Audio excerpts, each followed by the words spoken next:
ની સાથે હું ભાવિની મહત્વના સમાચારથી શરૂઆત કરી। નાયબ મુખ્યમંત્રીની અધ્યક્ષતામાં વધુ એક બેઠકની શરૂઆત થઈ છે।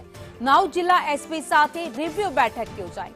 કાયદો વ્યવસ્થાની સ્થિતિને જાણવા માટે આ બેઠક યોજાઈ છે।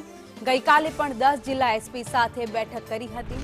સ્વર્ણિમ સંકુલ 1 ખાતે બેઠકનું આયોજન કરાયું છે। નાયબ મુખ્યમંત્રીની ચેમ્બરમાં અત્યારે આ બેઠક મળી છે।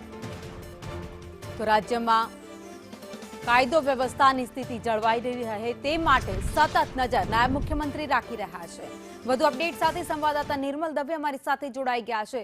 નિર્મલ, રાજ્યમાં કાયદો વ્યવસ્થાની સ્થિતિ જળવાઈ રહે તે માટે ખાસ હવે એક પછી એક બેઠકો કરી એસપી સાથે ચર્ચાઓ થઈ રહી છે। બિલકુલ, ગઈકાલ રાત્રે પણ મોડી રાત્રે 10:30ની આસપાસ એક બેઠકનું આયોજન કરવામાં આવ્યું હતું, જેમાં 10 જિલ્લાના એસપી સાથે આ બેઠક કરવામાં આવી હતી। માત્ર 13 કલાકની અંદર જ વધુ એક બેઠકનું આયોજન કરવામાં આવ્યું છે। આ મેરેથોન બેઠક હાલ નાયબ મુખ્યમંત્રીની ચેમ્બરમાં ચાલી રહી છે। 9 જિલ્લાના એસપી સાથે 1 to 1 બેઠક ચાલી રહી છે।